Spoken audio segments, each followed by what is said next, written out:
Hello, everyone. Right here next to me is Evans Musoka. Hey, guys. The greatest comedian here in Tokyo. And we are starting our first episode of Black Vibes Japan. Welcome to Black Vibes Japan, a podcast by two African men living in the land of the rising sun. Yes, what is my name? Tsietsi Monare is my co-host today, and it feels like we are reading the news now. It actually does. Yeah, we just need scripts and be like, and in the news today, I forgot what we were going to say. In the news today. Anyway, welcome everyone. This is one thing that I've been wanting to do for a very long time, is to tell people to like, subscribe, and click on the bell notification button so that they have notifications next time we upload our next episode. Yes. How often will we be uploading? Do we even know? No, I mean this is our first take. That's why there's so many mistakes and so many bloopers, because we are trying this out after months and months of talking about it. Now eventually we're really getting down to doing it.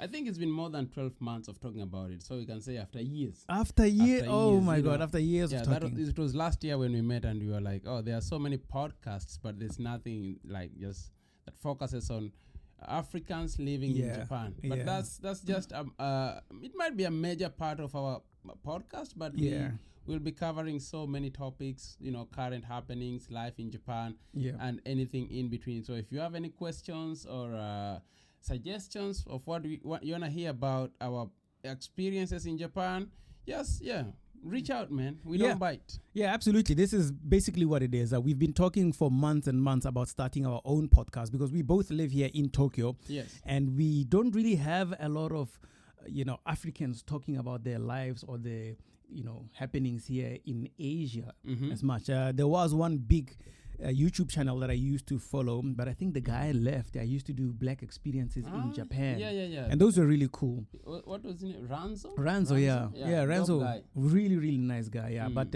I don't really see him much anymore. And so we didn't start, or we are not starting this podcast because of him, but it's just to add on, like two Africans from different parts of the continent. We get our own podcast. We talk about our own vibes, our own lives. We say shimila. We share similar stories. We share similar stories. We share similar interests in life. Yeah, and we've been friends for quite a bit now, and I feel like we know each other very well. I think so too, and I think that this is also just an opportunity to hang out. Recently, like before we decided to meet for the podcast, we have not been hanging out that much. No, I mean, you've been very busy.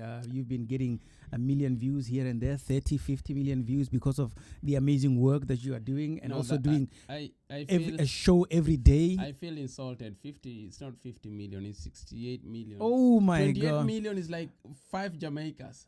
So you cannot just rub that off my hard work. Come on, man. This apologies. is disrespectful, man. 1,000 apologies. Yeah, the thing is, I stopped watching when it reached 50. I think I was the 50 millionth viewer.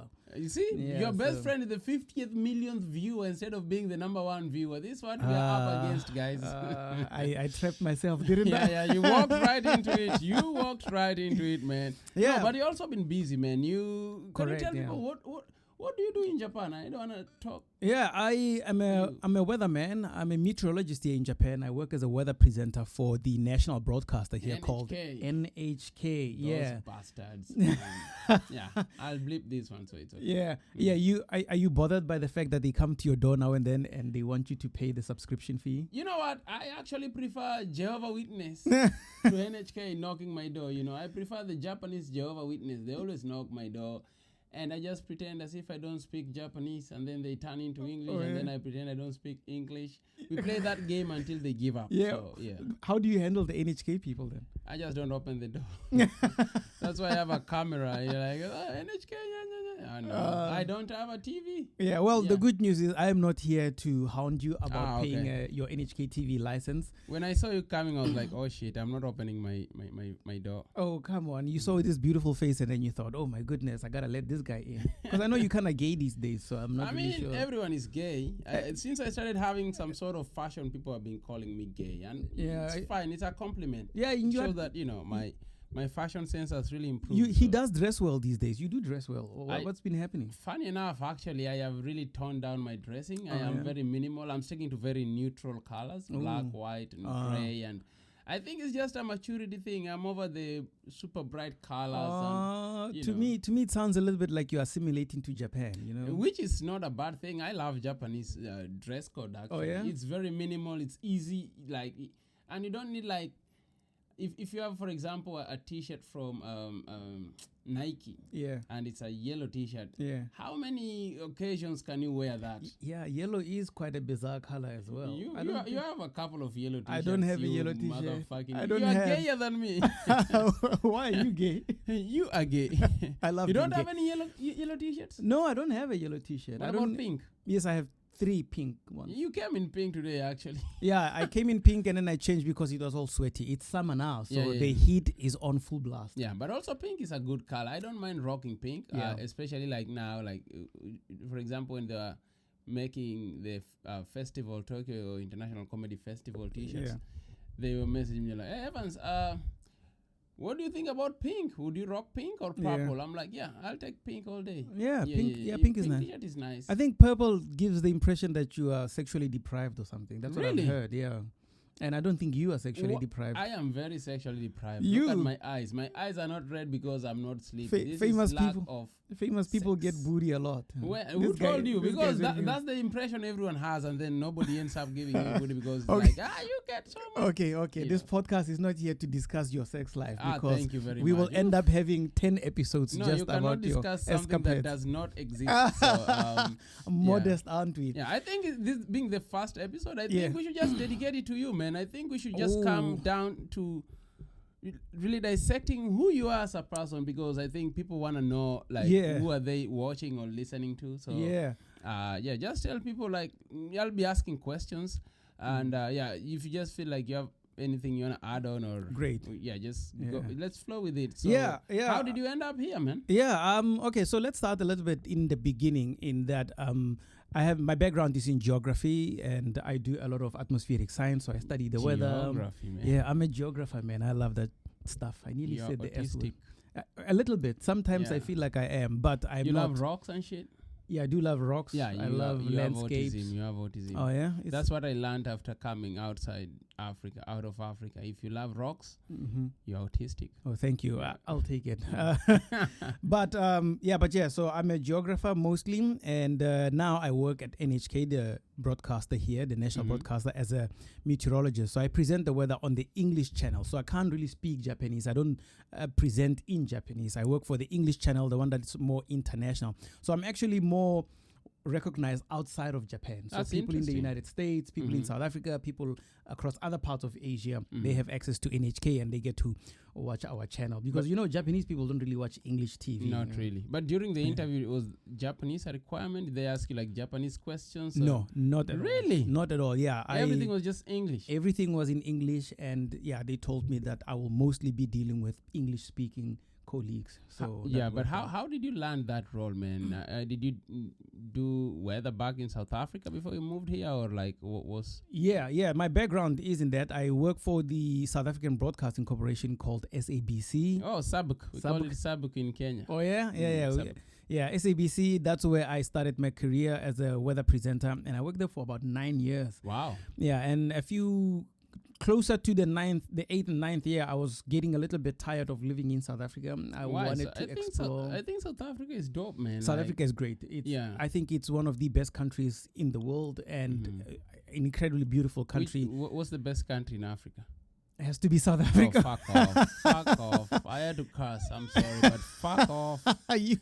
Kenya, bro. We are the capital of Africa, man. We are him. Kenya? Oof. Yeah, we rule Africa. It's us. I think this should be episode number 4, talking about the best country in Africa. No, but we gotta set the record straight from the beginning. Okay. Yes. Okay, give me 5. No, 5 is too long because we don't have time. Give me 3 things that you think make Kenya the best. Number 1, wildlife. I know you guys have wildlife, but we have it too. So it doesn't. But how count. long do I have to travel to see a lion from your capital? Not very long. Maybe from the capital, I would say about 2.5 hours. See? in Nairobi from the airport, 20 minutes, you are the Wow. national park. You don't Okay. need to leave the city Okay. to see a freaking giraffe. You know, a lion cannot... Wait. You said lion. I mean, giraffe, you can drive 20 minutes outside of Johannesburg. Okay, and then let's you go can see back to giraffe. lion. Okay, yeah, let's stick to lion. Well, the thing is, lions escape so much in South African nature reserves. You can actually see them in the middle of the street sometimes. But that's not a nice way to see it because it will be after your chops. You'll be running away from it. Yeah. No, we have Nairobi National Park. Okay, which is, fine. I give you that one. It's Boom. a win. Yeah. Well, we have beautiful coastlines. Extremely beautiful. Whale watching, penguins. That one I'll give to you because your coastline is bigger than ours. That's the only reason. Yeah. But Kenyan coastlines is beautiful. You go to Mombasa, Diani, Lamu. Lamu. Oh, You've my been to these goodness. places. Yeah. And this is why I really want to go to SA. Next time I go to Africa. Yeah, we should go. We should go to this place called Durban. It's really nice. And then we should go up north, Balito, go all the way to this place called, what is it again? Close. It's actually in Mozambique. It's called Ponta d'Oro, but it's very close in the border with South Africa. Very beautiful, yeah. Ponta d'Oro sounds Portuguese because of Mozambique. Yeah. Okay. Yeah. That's pretty dope. So anyway, let's go back to you. At the moment, we will say it's a draw. Kenya and South Africa, 1-1. Okay. What do you guys think? Let us know in the comments. Okay? Yeah, if you've been to South Africa, if you've been to Kenya, and you wanna tell us which one wins, or even if you haven't been, just Google and judge from Google and see which city gets people's dreadlocks stolen. I still have mine. Where yours? That's why you moved here. Anyway, so yeah, I worked for the SABC and got good experience there, learned quite a lot, and I wanted to leave South Africa, and it had nothing to do with South Africa. It was just me. I wanted to explore, man. I've always loved, as a geographer, I love traveling. I love seeing what other parts of the world look like and how other people live. And the best way for me to get to Japan, but I must start by saying I didn't only choose Japan. I tried getting jobs in the United States. I tried looking for jobs in the UK, English-speaking countries, but I couldn't. People said I look too young to be on TV like in the United States. They meant you look too short to be on camera. Possibly. What they didn't know is that, you can fix the camera and... I see. That's why we are doing here. Now I'm kneeling actually to be on his level. No, you like being on your knees. I mean... Never mind. I walked into that one. You won. Yeah, you got one. Yeah, so then the next best thing, when I couldn't get jobs outside, within my field, that is outside of South Africa, I ended up applying for the JET program, which is an English teaching program here in Japan. And I got accepted. This was back in 2017. So I've been in Japan for quite some time. Oh, wow. Yeah, I got accepted. And then I decided, you know what, I will go teach English for at least a year or maybe 2 years at most.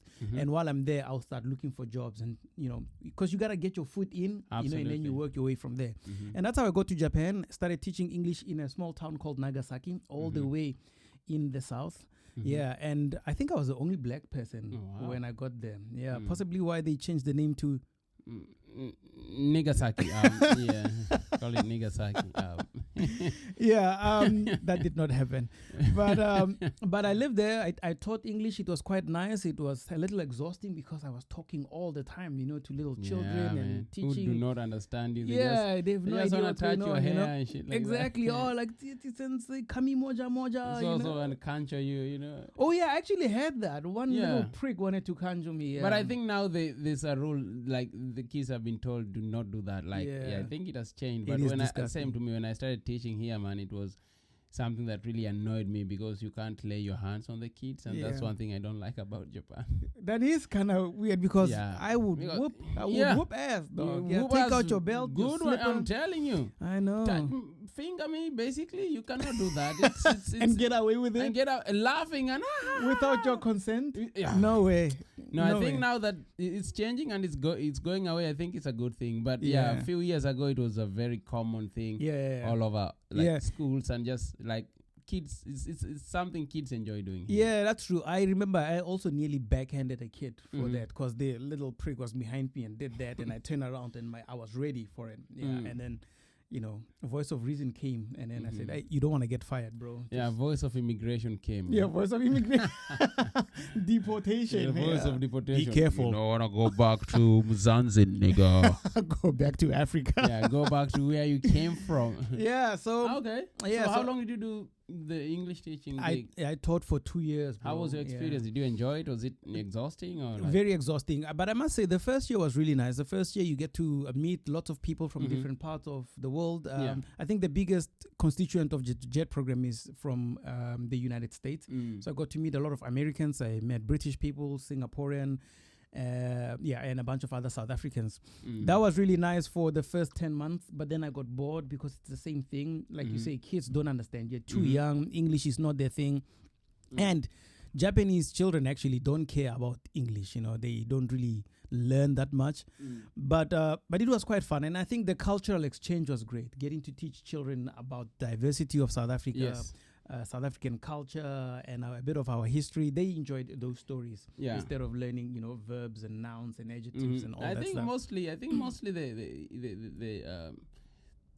the English teaching program, the ALT program, it's of course they want them to learn the language, but I think the main aim is for them just to mingle with people who are different from different parts of the world. Absolutely. There are so many schools, even in Tokyo, they have never like had even a black teacher, let alone an African. Yeah, you know, absolutely. So I think it's a good program because Japan was closed for a very long time, and most Japanese do not have like opportunities to link up or to connect with people from outside Japan. Yeah. Did you feel like some sort of discrimination or amusement from the kids and your colleagues? What was no, not necessarily, but I must also say I speak maybe with a little bit of blinded eyes because I grew up in a very racist country. South Africa. I see. South Africa has a really strong racial background, discrimination background. Your racism is like grade A, you know. It's incredible. Yeah, we've tried to copy you guys in Kenya, but we can't. There is nobody as racist as a white South African on planet Earth.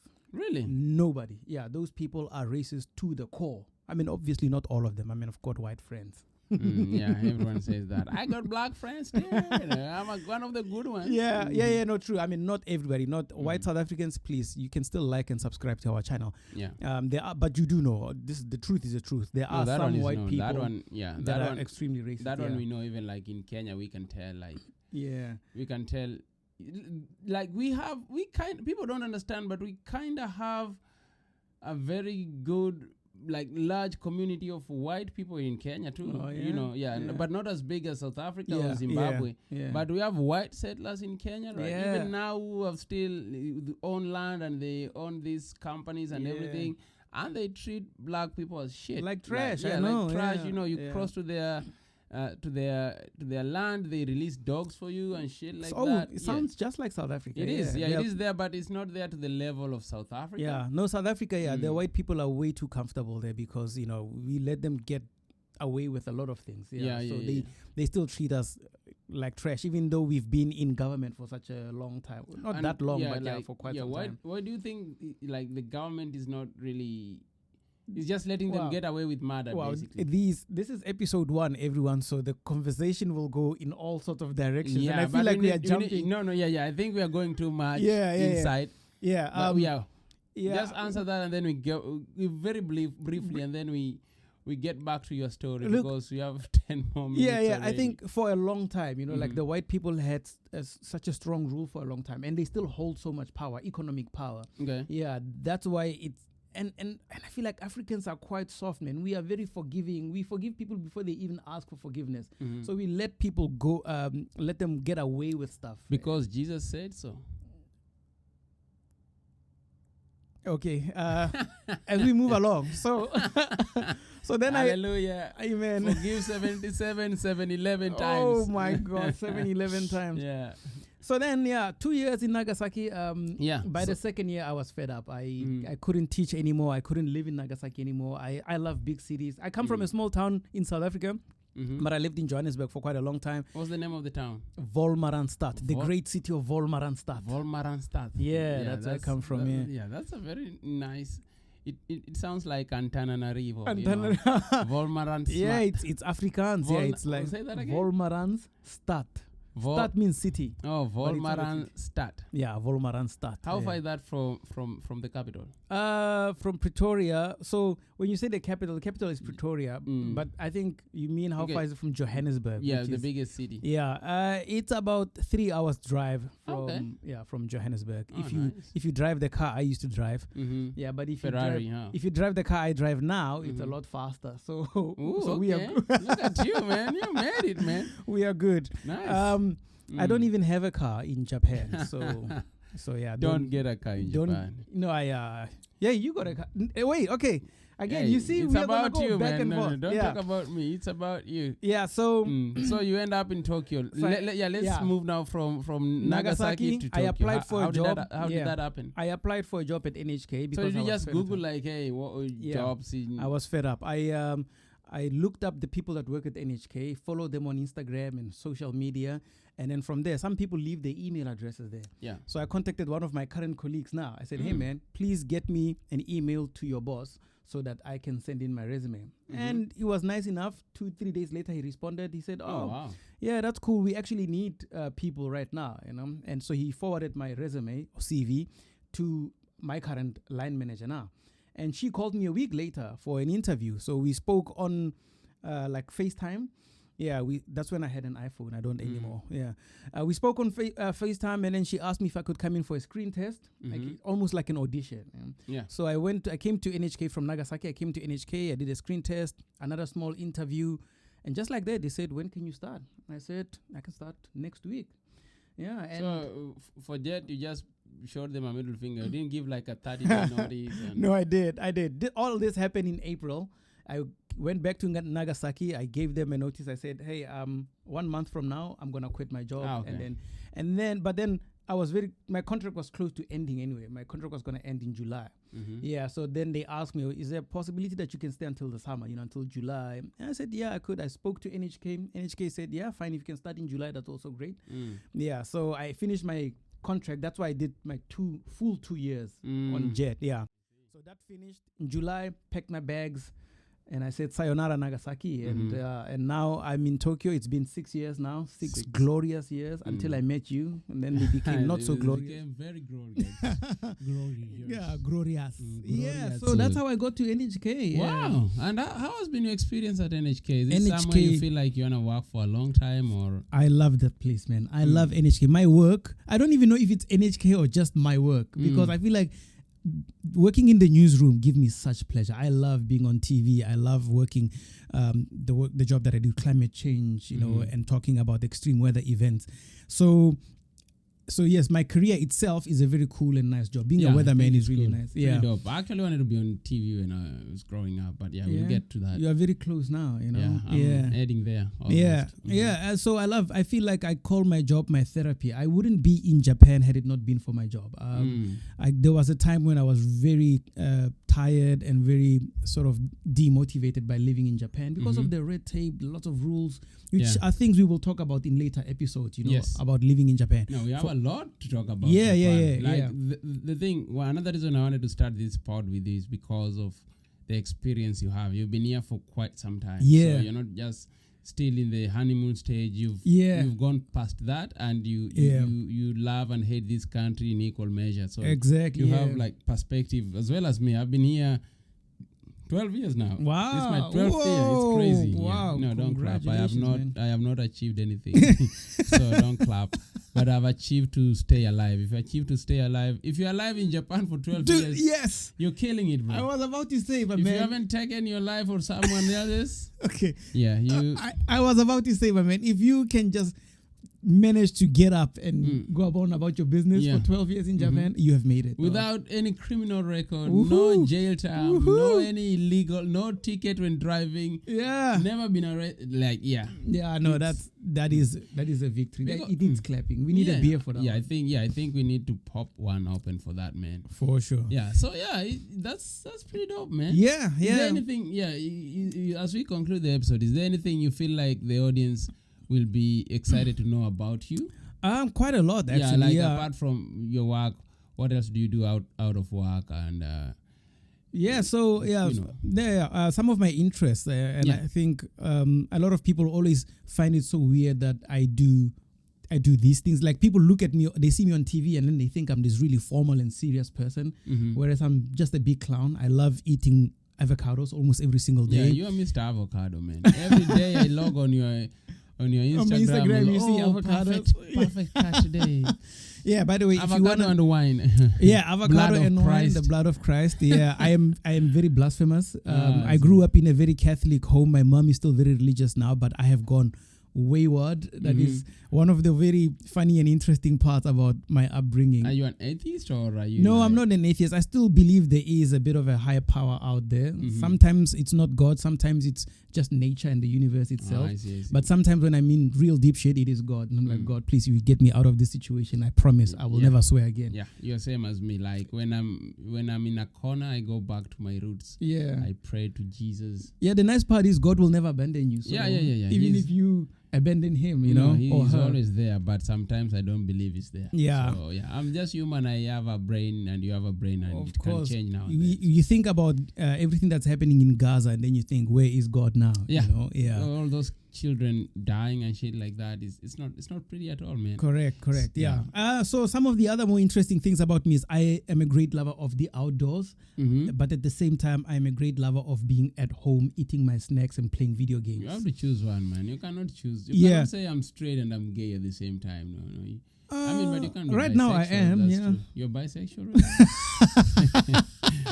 No, I'm not. I'm as straight as a ruler. But if I have to choose, it would be outdoors. I love, you know how we like to go to the park and crack a beer and just talk rubbish, drink and shit like that. My favorite things are that. Yeah, get a bunch of food together, get my friends, and then we chill outside. I love that. I love hiking. I love going to the beach. Yeah, I know you're going to the beach tomorrow. Yeah, you wanna come or what? I just told you, man. I just told you, let's go. Yeah, I'm definitely gonna come. It's still early, and I'm thinking, are you gonna drive us there? I'm thinking, should I or should I just Well, if I drive, there's no drinking, and it's the first time on the beach. Yeah, you wanna drink. Yeah, but I'm let's also take like the train. Yeah, but I'm also like, if I drive, I can carry a lot of stuff.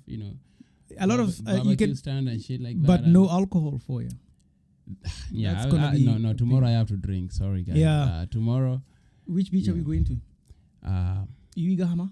Yeah, let's do Uigahama. Yeah, that sounds great. Yeah. Let's do Uigahama. Sweet. That's the one like in Zushi, right? Yeah. Get a bus. A little bit. Yeah, a little I bit love up on that the bus. one. Yeah. It's I like it because it's usually not congested. Yeah. It's a small little beach. So, but yeah, we'll do many trips. Wait, small little beach? Is that what you said? Small little bitch. Not small little bitch. This guy's accent is gonna get us into trouble. I know.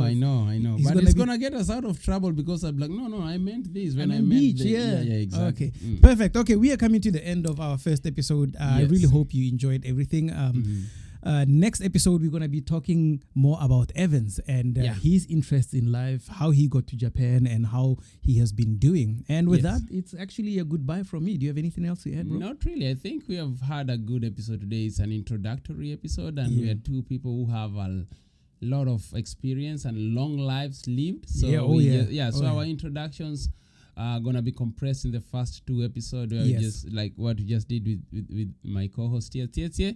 And then next one we do me, and then after that we just start hammering topics about Japan and life and everything in between. So if you have any questions, if you have any suggestions, please don't send them to us. No, I'm kidding. Send them. We want to in the comments. Exactly. Write in the comment what you feel like we should be talking about more. Any questions? And we thank you very much for watching this episode. This was Black Vibes Japan episode 1 with me, Tsietsi Monare, and Evans Musoka, and we out. Peace. Cheers. And